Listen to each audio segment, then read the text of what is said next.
Hello, everyone. Thank you so much for joining us today in our podcast. Bismillah, I'm late again, the podcast for working Muslim moms.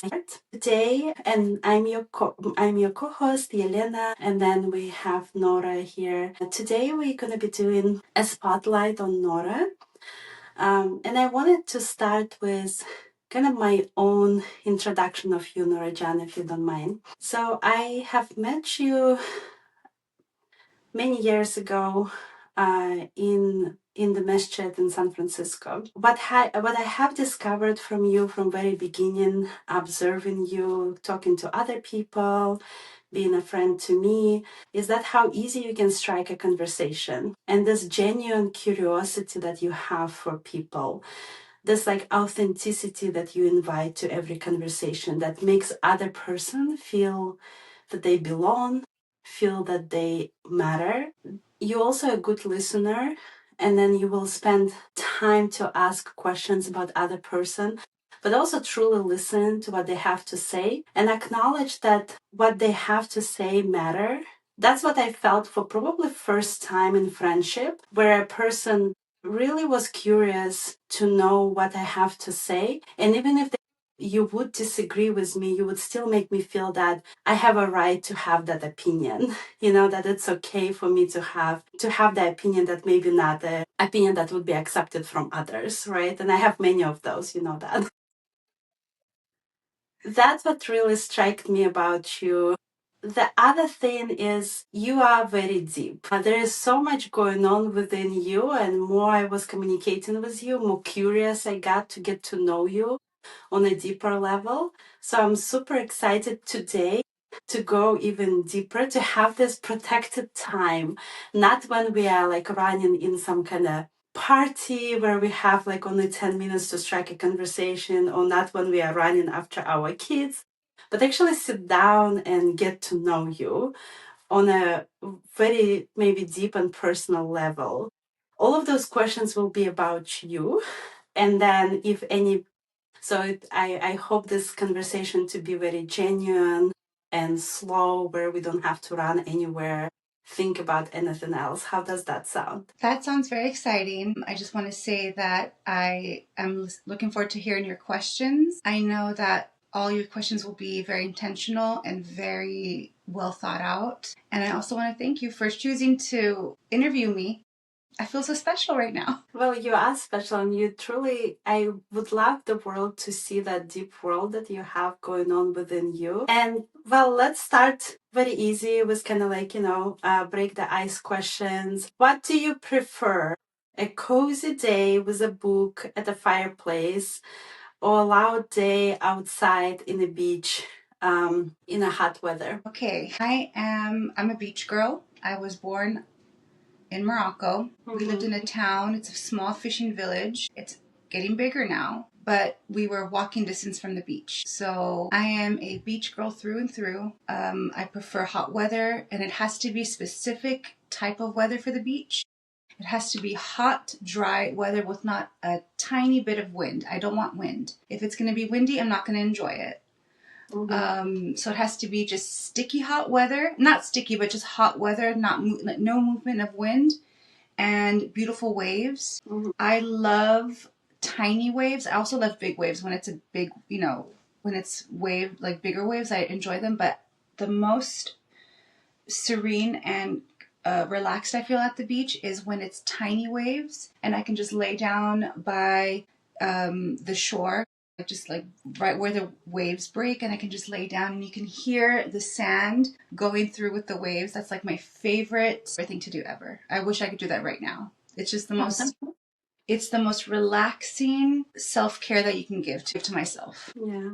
All right. Do you prefer being in a room filled with exciting strangers, or do you prefer to spend a day with a close friend or family member? Now that as I'm getting older, I do prefer the more quiet, intimate settings. When I was younger, I would just, when I met you in our 20s, when we met, I loved being like thrown into a room full of strangers and I could make friends and strike up conversations. But as I'm getting older, I really don't have that energy anymore. I don't have that, I don't have the willingness to do that anymore.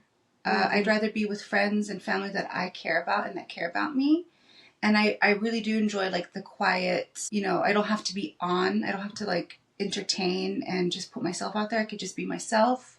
We can have a cup of coffee. We can just be together. I really do prefer that now. Who are the people that you love in your life? Is that a trick question? Of course it's Yelena. Number one. Time, get it. Yes. My circle of friends have gone like really, like I said, I had so many friends and acquaintances that their energy would fill me up. But really, honestly, like the core group of people, I have my family, my husband, my kid, I have you, I have a small group of friends and their kids. Listen, I love your kids. Your kids are my kids are your kids, my family. Those are the people that I love the most. I think when I also do work in a family friendly environment, do I love them that much? Not really. But no, I do have love for the people I work with, but definitely like my people, like you're my people. My kid is my people. My husband's my people. I have the core group of friends that I have here. I don't have to perform for. I could just be myself. Yeah, that's great. That's great kind of like ending of that, because I really wanted to ask that question later, but you said that you want to be yourself. Who are you? I have no idea. And I think that's why we kind of wanted to do this podcast, because like once I became a mom, I absolutely forgot who I was before. Like, who was I? And I threw myself into motherhood. I love it, by the way. I love my daughter. But it's just work and being a mom and being a wife, but mostly being a mom. And I realized, like, after sitting and kind of thinking a little bit about the last few years, my daughter's 4 years old now, she's 4.5. I really didn't do anything for myself. And even before that, so like, before having my kid, I did have a life, but it wasn't crazy. Like I was never going out like all the time, but I was kind of a little bit more active, but not that much. And I realized that I had a lot of creativity, but I never even used it even before being a mom. Mm-hmm. So I think out of desperation, of trying to do something for myself, I did realize I love painting. I'm not good at it, but I love painting. And then after you and I speaking, like, we have our mom chats, our friend chats, once or twice a week, sometimes more. But yeah, motherhood is a big part of my life because I love it so much, and I'm just trying to see what I can fit around it to add to who I am. Because like right now, I just see myself as a mom, just like a tired working mom. But this podcast is really like a way of like reading my diary out loud with a friend, and maybe hopefully the whole world can hear and maybe can relate to us. But I'm still trying to discover who I am. Yeah, that's a beautiful strike of conversation as well. Like, I truly believe that motherhood changes us, and it's like meeting yourself like a new person. And that usually awakens not right away after the motherhood, right? And maybe often we try to speed it up because we get impatient. This is our nature nowadays as human beings, just to be in a hurry. But there is like a certain point where our children start separating from us, right? Like maybe when they're going to school, maybe when they don't need us as much, when they go into sleep, or they can get their own water and glass of milk. Then you kind of start questioning, who am I again? Because I'm not the same person I was before motherhood. Motherhood definitely challenged and changed me on so many levels.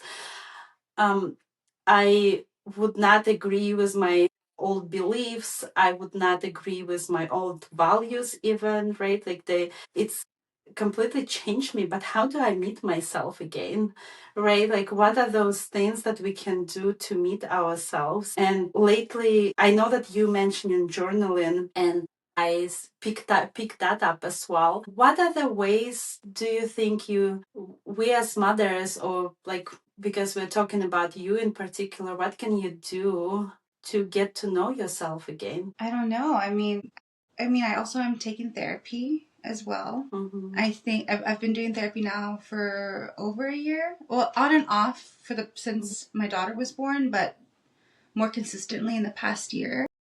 Mm-hmm. And it really has helped me like kind of see within myself, just to kind of like untangle some of the feelings I had of myself, like how I used to see myself. I used to see myself in a really negative way, but now like doing therapy, having vulnerable conversations with you, and I'm still trying to figure things out, but I'm able to untangle things about myself that can help me become a better person or a different person or help me find who I am. Mm-hmm. Because it's not easy to figure out who you are. And I think, for you, because you have, mashallah, 3 kids, every kid, you become a new person. So you didn't, so every birth, you're a new Lena, you're a new mom, you're a new wife. Like nothing is the same. Mm-hmm. So I'm kind of wondering like how you're able to kind of catch up. I want to hear you. I want to hear your answer on that, like how that is.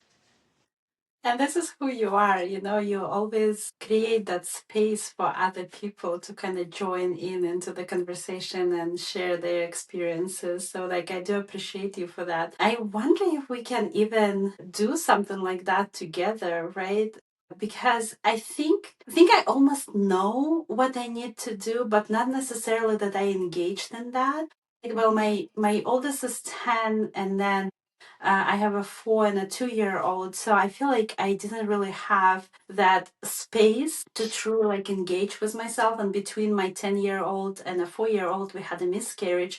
So I think like I always was in that kind of mothering and sustaining, or Allah subhanahu wa ta'ala gives life. I am the vessel for that, right? As a physical vessel for that. So I think I was in that, completely disappeared in that role.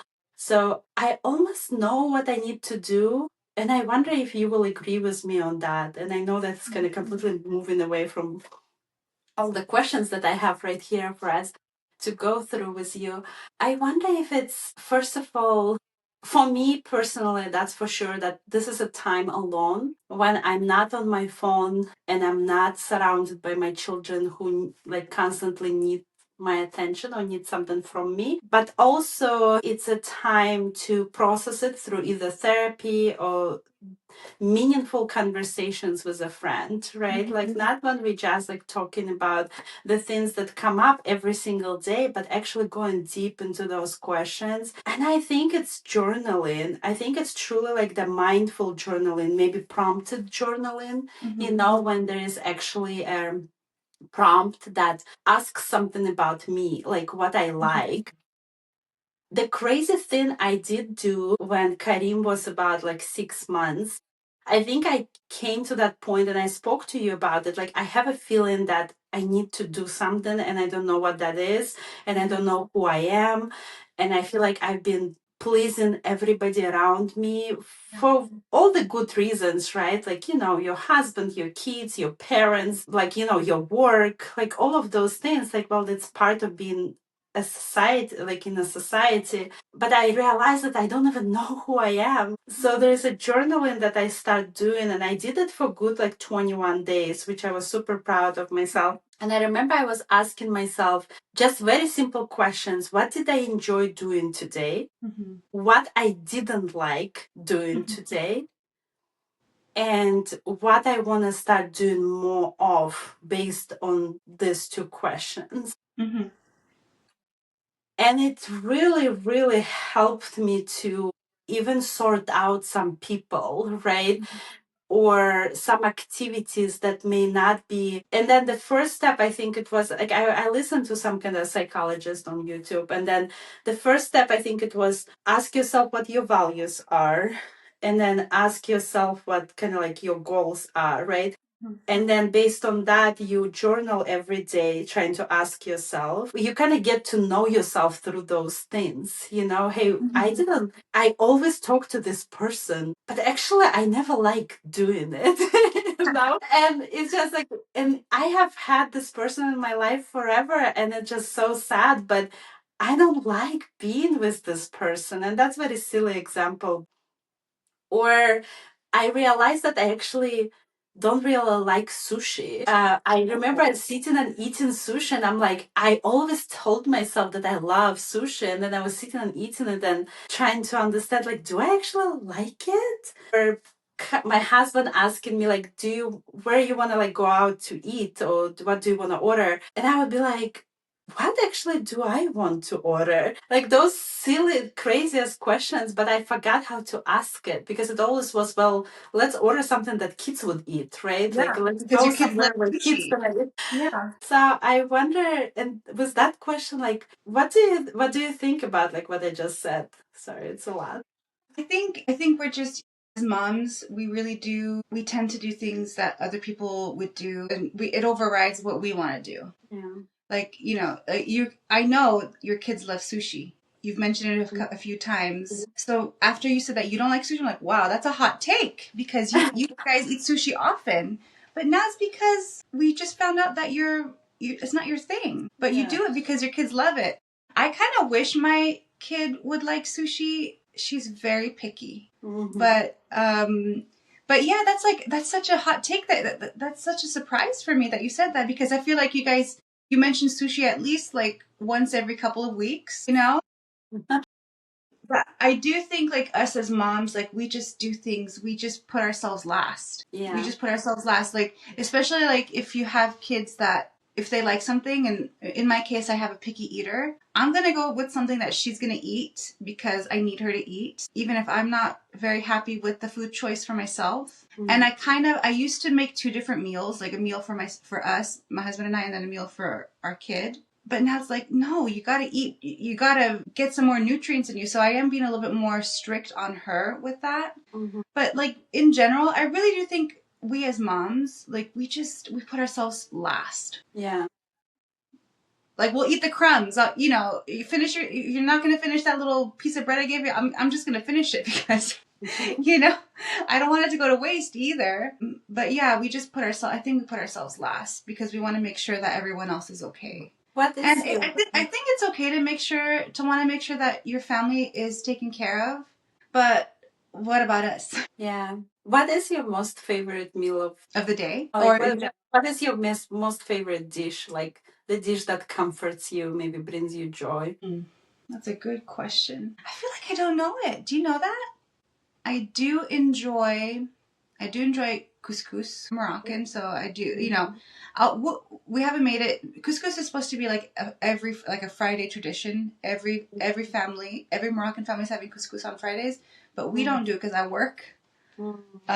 So we'll have couscous like on a random Sunday, maybe like once every 6 months or something. That does bring me comfort, but honestly, I really don't know. I don't have like something that I would like just go to or grab it. I love your plov. Okay, I'm not gonna lie. Every time I have your plov, that does bring me comfort. That's not I'm not saying this to put pressure on you,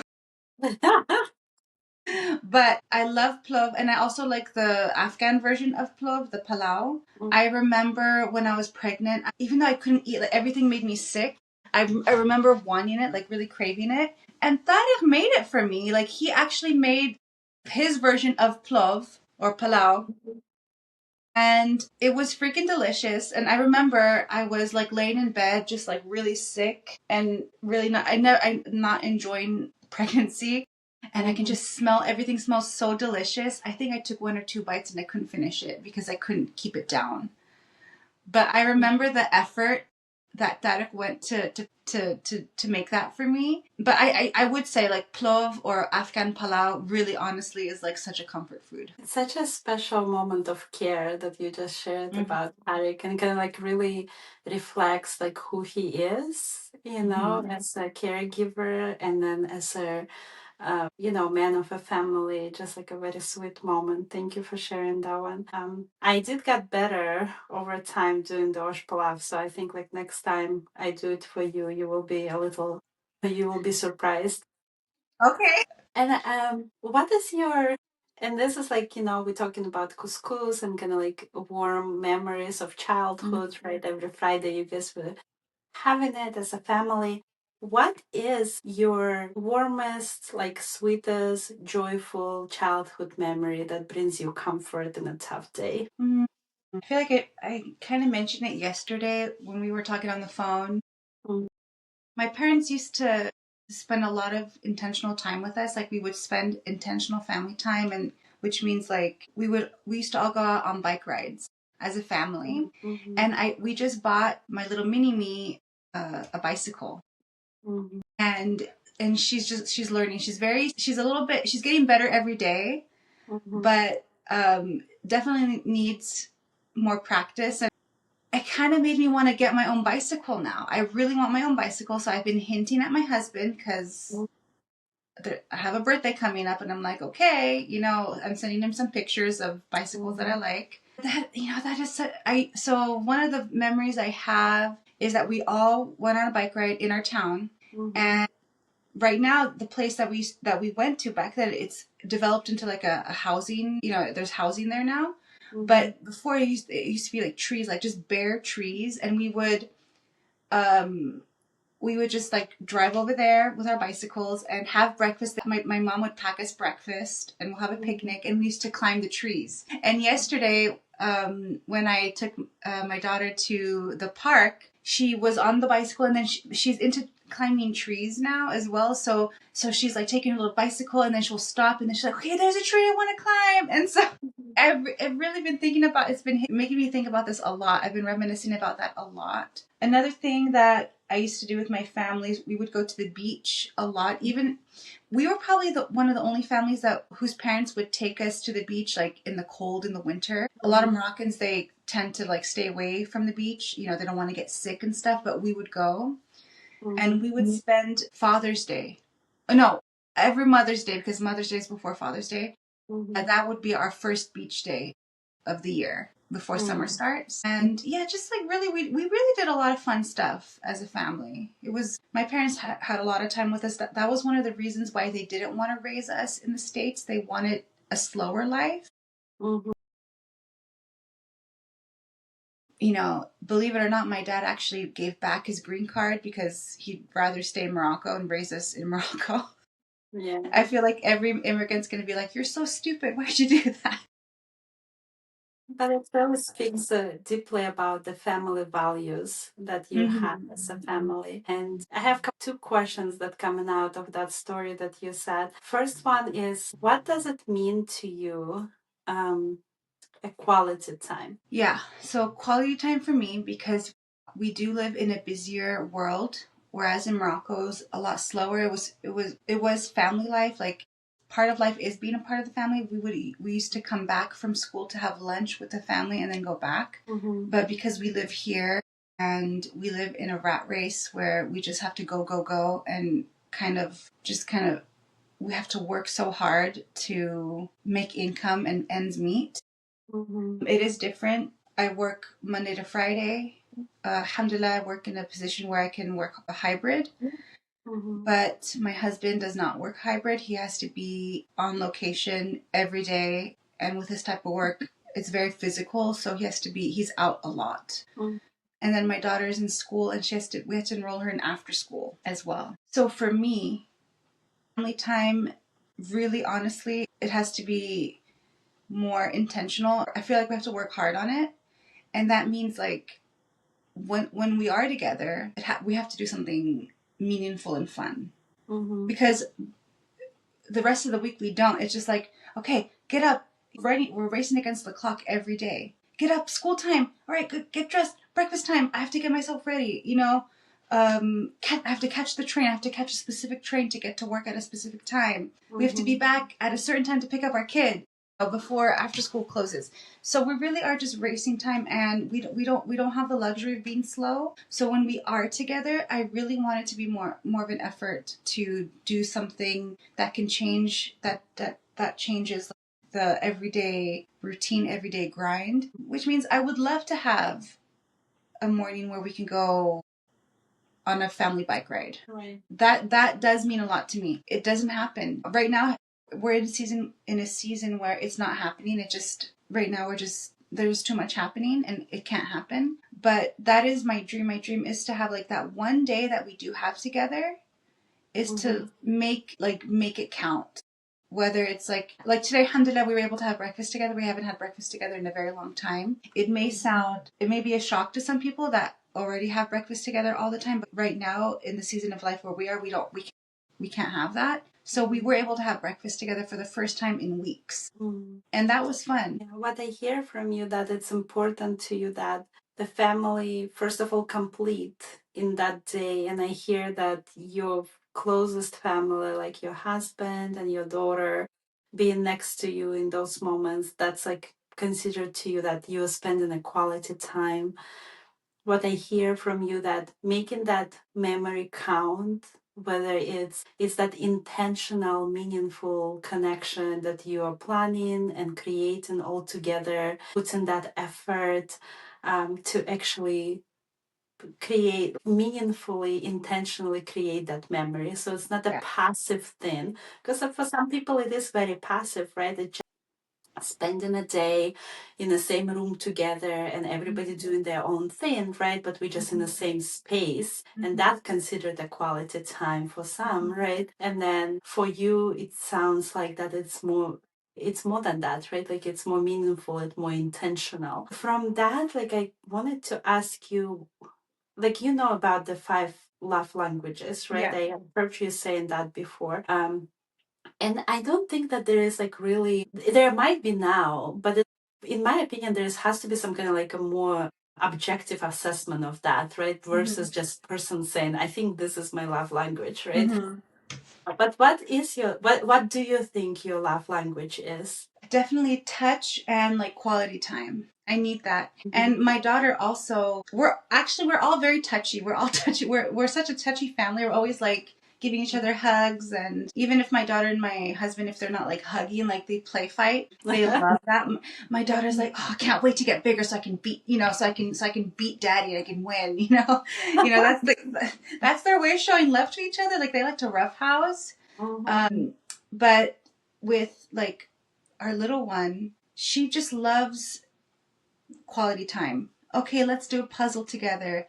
Let's go out to the park. Mommy, did you see this? Oh, look, there's a bug. And those bids of connection, she will not accept any other answer than, oh my gosh, let me see. She really wants us to be involved in that. Just like seeing life through her eyes is just so wonderful because she really does love life, and she likes to share what she sees with us. That's her way of connecting with us. And then she asks questions. She's been asking really great questions these days, like very like wonderful, amazing questions. And she needs us to be engaged with her. We cannot be like, oh yeah, I see that. That's great. It has to be like, oh my gosh, where'd you find that? What do you think? What color do you like? What's your favorite? And I think you know that too when she talks to you too on the phone. Like she likes to know about what's going on, and she likes to share what she has. So that's kind of, she really does love quality. We all love, I mean, she and I both love quality time, but we're all kind of we love touch as a family. Like we love to snuggle and hug, and we're always like, I don't know if we should say that. We always like smack each other's bums. That's like her, like she'll pass, oh, I'm going to smack your butt. I don't know. Like that's just kind of like a thing that we do in this house. We don't have to keep it in, but oh my gosh, mom, like, your bum bum. And then she'll give me a smack, and then Tara will give her a smack, and then, oh, mom's, we don't have to put this in, but really it is like, we love smacking each other's butts. Like that's something that we do. It's really weird. I think every family has a weird thing. What about Tariq? What do you think like his love language is besides the touch and smacking butts? He's so, what's the word I'm looking for? He's so mysterious. I've been married to him for, it'll be 11 years this December. And that guy's just so mysterious to me. Touch is like the number one way of him showing love to us and receiving love. I think that's pretty much it, honestly. Like, I feel like if I sit down with him, I feel like he himself doesn't afford himself the time to reflect on his own needs in some ways. And for him, like, he really is like work focused minded right now. He's in a work mode right now. We're not even able, he doesn't even have time to even kind of like sit and breathe and think. And he also is a typical guy where he doesn't talk about feelings. I wonder if I think like that's my personal take on that, and kind of like a personal theory that I live by.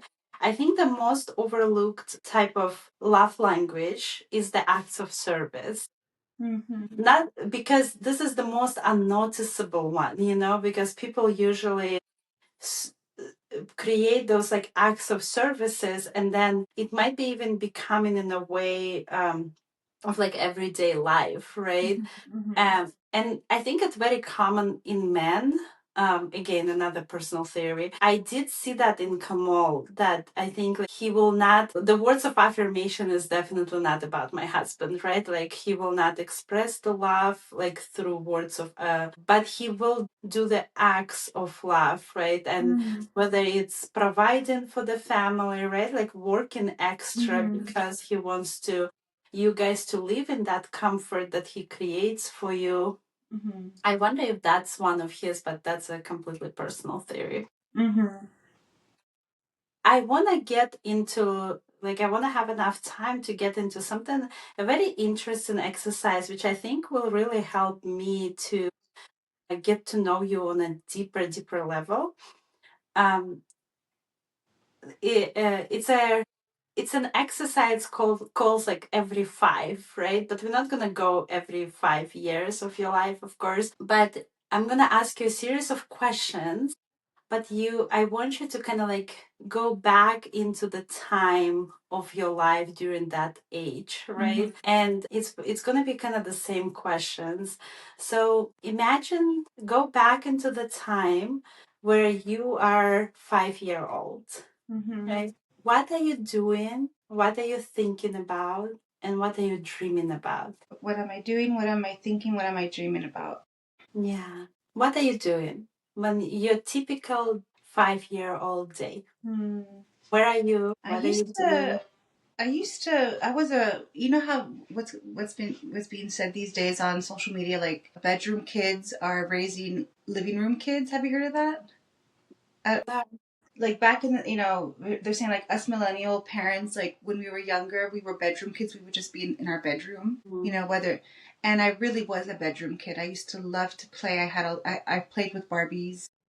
I had a Mhm. really active imagination. I had a lot of dolls and toys. And I think back then I shared a room, probably shared a room with my brother. Maybe that's what I would probably be in my room, like playing with my dolls.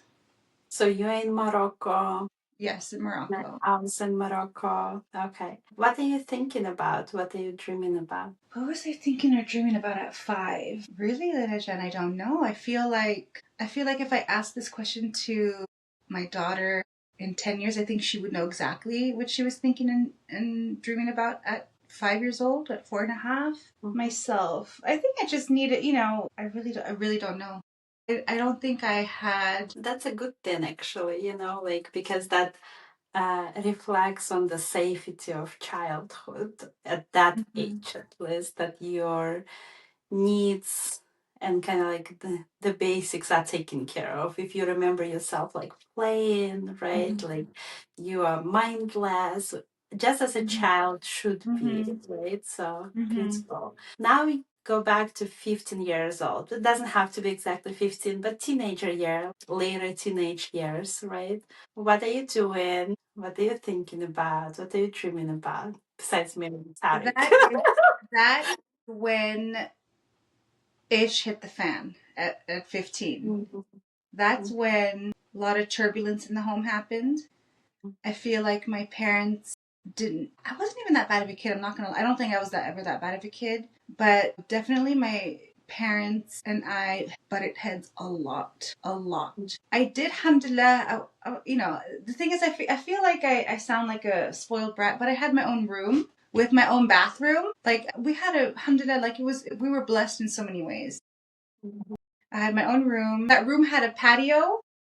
And I remember because I'm such a light sleeper, these birds would like early morning, they would freaking wake me. I didn't enjoy them waking me up because it was so early in the morning, but they're just like making noise in the little trees that I had in the patio. Oh my gosh, that would drive me crazy. I remember opening the door, like I would just open the door and then you can just hear like feathers and like just like movement and then because I'm like, get out of here, you know? But yeah, 15. Yeah, 15 was tough. 15 was a tough age. I feel like that was the start where I really wanted a lot more independence. And I did get a lot of independence in some way, but other ways I was still treated like a kid. And of course that's kind of like the nature of being a teenager. But honestly, like it was tough. We had butted heads a lot. What was my dream at that time? At that time, I just wanted out of the house, I believe. Is that the time where you met Tariq? Excuse me? Was that the time where you met Tariq? No, that was before him. That was before him. He lived in the neighborhood. We were neighbors. He claims that I knew him. I didn't know who you are, sir. He knew me. I didn't know you. He thought I did that on purpose, but no, I didn't know who you are. But you knew me. But yeah, I felt really misunderstood during those years. And unheard. Okay. All right. So moving into like young adulthood, let's say 25-ish. Mm-hmm. What are you thinking, dreaming about? What are you doing, first of all? Where are you? What are you doing? What are you dreaming about? 25, I was here in San Francisco. I was finishing up SF State at that time. Oh, and we were married. Tarek was with me. We were living with my grandparents. 25, that was actually a great time. Those were the years where we would have Ramadans together. Which was amazing. And then I loved school. I loved college. I enjoyed learning. And we had that safety net of being with my grandparents. Right. We didn't have to worry about like, oh my gosh, like all these bills. Like we were very, very, and my grandma, like, she said that we can stay there until I graduated. So that was like the last year, I think, before graduation. And that helped us a lot. And that had just arrived maybe around that time. Just seeing him like come into a new country and just making it work, like just such a hard worker, like and not knowing the language much that time. And it was just really nice, like seeing him just, take to things right away and just hustle and get a job. And that was a good time. That was actually, a great time. Years pass and you guys move out, you live on your own, you get in a job, you went through different jobs, like in social kind of work sphere. Then you have your first child, who is right now 3 months she is? 4.5? 4.5, yeah, 4.5. You got 6 more months now. Right, yeah. And going into now, right? Like, we know where you're at, right? And then what is it that most of the days that you think about, and what are your hopes and dreams for the future? The most things I think about these days are my daughter. How's she doing? Her health right now is not the best. She's been struggling a little bit, like just with constant, flus and upper respiratory issues. It's been really tough, but she's like the forefront of my mind. I just keep thinking about her. How's she doing? And then like just work and just right now it's like survival mode. But I should say, I really do need to say that I think I'm a little bit past survival mode. I'm able to enjoy a little bit more because right now at the age where my daughter is, like she really is able to do a lot for herself. Right. And what you mentioned earlier, kids doing more. Honestly, like this morning, right now we're potty training, like nighttime potty training, and we've been doing that for a while now. And she'll have really good weeks, and some weeks, she'll have a little accident here or there. And I'm downstairs and I hear her moving around and getting up. She cleaned herself. She dressed her own self. She went to the bathroom, washed her face, washed her hands. She did it all on herself, by herself. And she was so proud of what she did. She's like, yeah, I changed. I took my jammies off and I put new jammies on. And She did it all on her own. I'm like, why am I here at this point?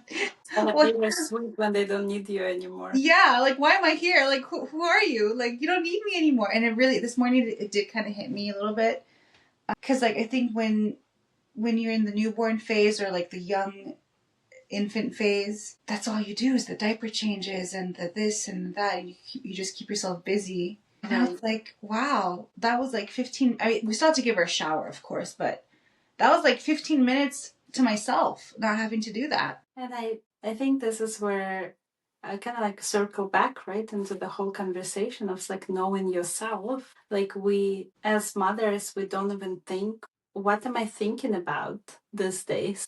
Right? Like it was even hard for you to, like, yes, it's hard to remember what you were thinking when you're like 5 or 15, right? Truly. But then isn't it interesting that we lose ourselves in wifing, mothering, working, that we don't even stop to think, what am I thinking about? And what is it that like I'm interested in thinking about or Yeah. engage myself in? So like I could really see that in your answer because you very quickly jumped into telling the story about your daughter, almost like running away from the question that like, hey, what am I thinking about? And then you just give us the whole like, I don't know, talk about like what your daughter is dealing with, what she's thinking about, Yeah. right? Like Yeah. what she's doing. But Yeah. I'm gonna bring that question back. What are you thinking about? Okay, I'll tell you something like really simple what I've been thinking about. Mm-hmm. So I am like I realize that I am creative. Mm-hmm. I don't have to be good at it. I don't have to be like amazing at it, but I am creative. Mm-hmm. So like when I was at work, we're gonna have like a secret Santa, and then we can add wish lists.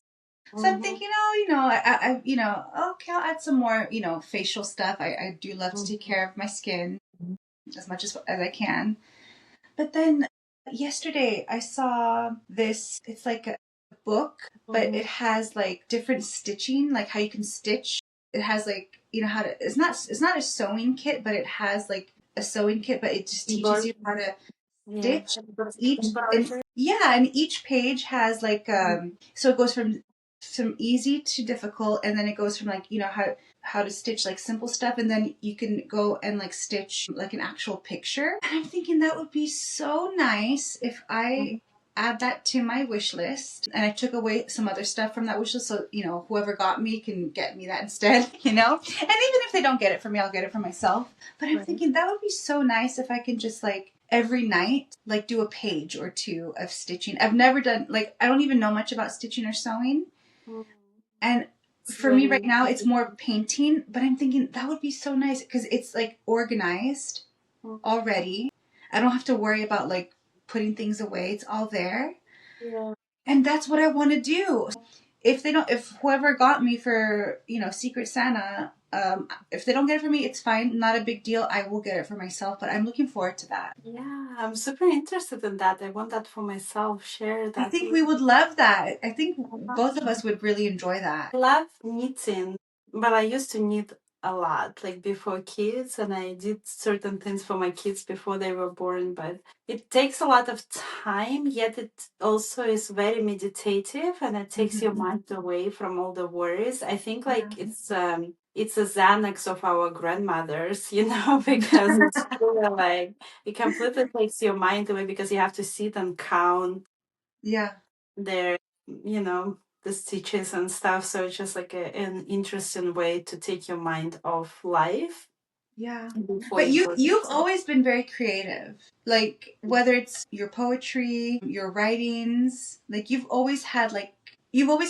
been consistent with it since I've known you. Yeah, I think like this is one thing, and that might sound very mystical, and I don't know how um from the Islamic point of view, how that is as well. I don't know. I cannot confirm it in any way, but was one conversation that I had with one of the grandmothers from my husband's side, and then she said something. She said like I have this energy in me, and she would go and like help infants, like she would like do massage or something, and then like they would kind of like feel like, let's say they don't walk for too long or something, she'll do some massage for them, just physically help them. And then, or if they have like a tummy pain, she would like do massage for the tummy. And then like, and I asked her about it because she wouldn't like take money for it. She would just do it, right, for people. And then she said like, well, I have this energy in me that I want to give, right? And then she says like, and if I don't give it, I get sick. And I was just like, it's really stuck with me because it was like almost kind of scary to hear. But then what I did notice in my life, that whenever I have the urge of creative energy, right? And that could be like, I kind of want to, like right now you're saying, I want to stitch, right? And let's say I don't. Then I feel like this energy that I had to put into this activity, it will come out in a negative way, in a different way. I either Like fighting with your husband. yes, yes. Like I will overreact to something, or like I'll like overreact and then I cry for like half an hour or something like that, or fight with, or pick a fight with somebody who like shouldn't, like it's not a big deal, but it would be such a big deal to me. And then I release that in that negative way, right? By not necessarily that other person wouldn't be wrong, right? Maybe my husband did do something to provoke a fight, right? Absolutely. But there's, I think the interesting thing is like on a regular day, I probably wouldn't pick up on that. I would be like, okay, whatever, like, yeah, you pissed me off, but I can just go and cook a meal and get my energy out in this kind of way, right?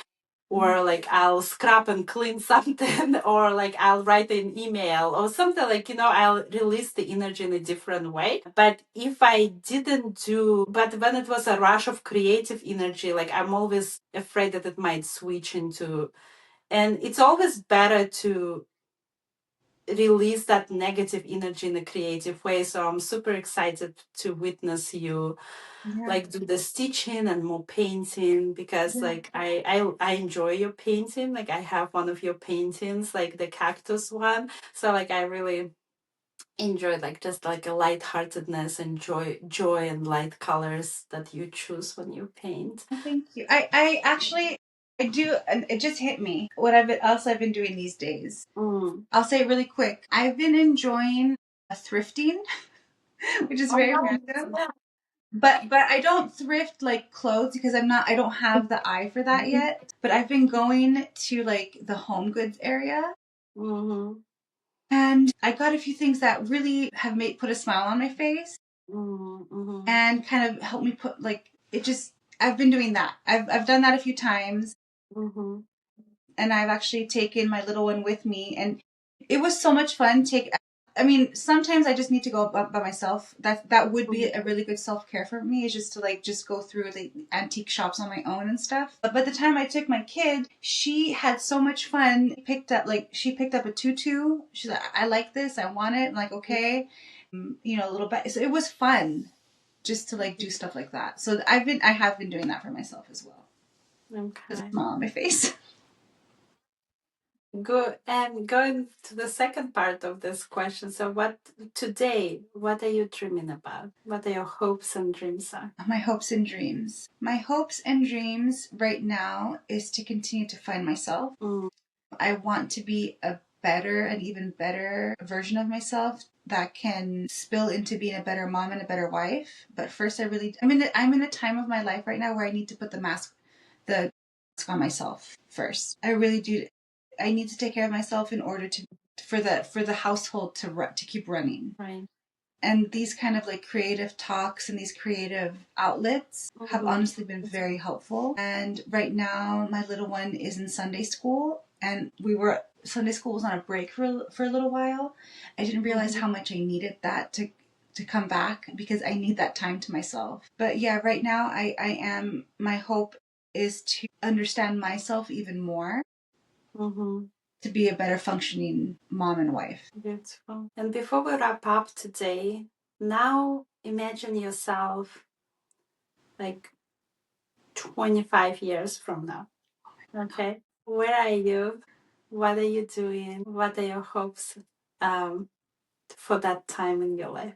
Wow, I'll be in my 50s, inshallah, by then, right? No, yeah, approaching 60s. That's kind of scary. I'm scared. I'm not going to lie. I'm scared of that time. I am looking forward, kind of. Some days I want my daughter to stay small and to stay tiny and to stay like needing me. But other days I look at her and how she talks. I'm like, wow, I can't wait to see what you do. Because I really do think she'll be doing, inshallah, she'll do amazing, great things. I am not, but I go between that and just like stay put, stay where you are. Don't change, don't grow. But for myself, I don't know. It's scary. It's scary to think of myself as older, but I do hope that like in 25 years, I'll be even more wise, have more life experience that can maybe shape me into a better person. I really do hope that my people pleasing will no longer be in existence and I can just do my own thing and be even stronger in my own convictions. Mm-hmm. Yeah, that's pretty. I mean, I'm pretty sure I'll probably in this economy we'll probably still be working hard, but the hope is that in by that time we'll have like our own business, our own source of income, our own home that we can just like put our hard work and our hard blood, sweat, and tears into. My hope as well is to make sure that if we do have any other kids, that we'll probably have to, make sure that they're doing okay, make sure our kids have some kind of generational wealth for them, because that's the dream. The dream is for us to have, is for our kids to have a better life. And for that to happen here in the States at this time of history is very scary. But for that security is much more important for our kids. And we kind of, I just need to see how life will be by then. I don't know if that's even answering your question. I'm not going to lie. Sometimes I feel like in the state of the world that we're in right now, it's hard to be optimistic. The other day, I'm scrolling on Instagram. Honestly, it's just depression after depression after depression. I don't want that for my kid, and I don't want that for any kid. So, what would be your hope? My hope, If things would work out, they better than you could have imagined. If there's no barriers, there's no political, social, financial, what is it? Where you imagine yourself to be in that moment? what first comes to my mind would be a free Palestine. Not gonna lie, free Gaza. I want, all the trauma that these kids and these people are going through to start healing, because I think it does affect us. It really does affect us. Yeah. In our own life, but in 25 years, inshallah, like I really just want, it's going to sound like a pageant answer, but world peace, because it does affect us. And for people to say that it's like other worldly issues don't affect you, it really is a lie or such a privileged thing to say, because I'm feeling it. I know you're feeling it too. Like it just feels so heavy right now, and I'm so tired. I don't want that to continue happening. I don't know how we can be like living in a place where other people are suffering so much. And that suffering really does bleed into our lives. I can't imagine even living half the life that these people are living, or a quarter of it. It's just too much. That oppression is just too much for me to even comprehend. But I really want that to go away, like right now. But definitely in 25 years, I would love to have, I want the world to be in a healthier place for me to feel a little bit better. Because right now I feel the guilt of, I feel the guilt. Yeah. And stepping over that, like, let's say Allah subhanahu wa ta'ala, inshallah, may Allah subhanahu wa ta'ala grant peace and freedom and joy and prosperity to Palestine and Palestinian people and people of Sudan and all the other places where like people are suffering, inshallah. May Allah subhanahu wa ta'ala give the peace to the children and food to the children who are suffering. Inshallah, I mean, and now going over that hurdle, where is that place of joy for you? A place of joy for me would be to maybe have like our own home. Okay.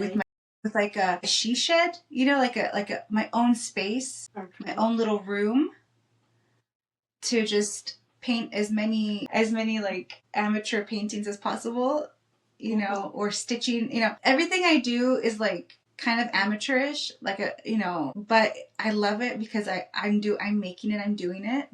Okay. I just kind of want that space, you know, have that safe space. Oh my gosh, can you imagine like how we will be in 25 years together in 25 years, inshallah? Like, you know, it would be amazing to like live in a place where we're a little bit closer. I mean, we're not that far away from each other, honestly, you know, but it is a hassle to, you know, to make the time. It would be so amazing if we can have like homes near each other. Oh my gosh, and the kids growing up and seeing them kind of like interact. Yeah. You know, and like see like how he's gonna be. Oh my gosh, like it'll like there'll be adults at that time.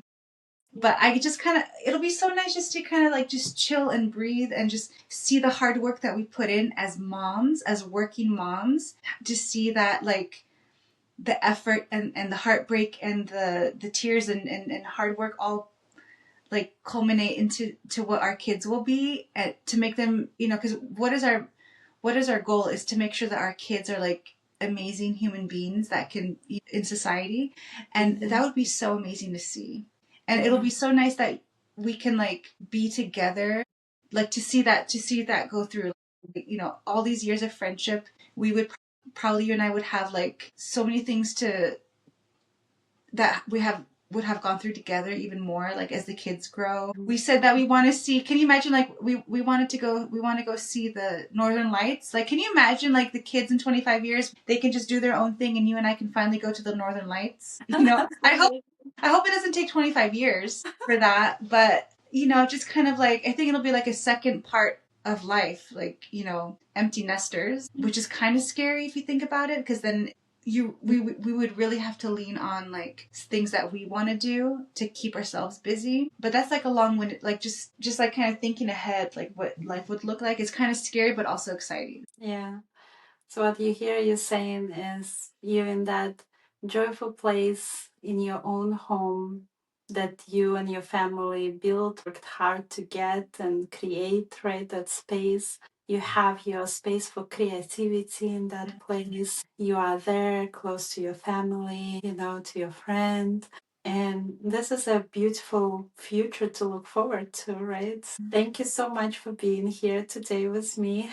Being like honest and authentic. Those were personal questions. Those were questions to mean to kind of dig deeper. And like, I appreciate you being open to that and sharing your thoughts with me and with the audience, right, who will be listening that later on.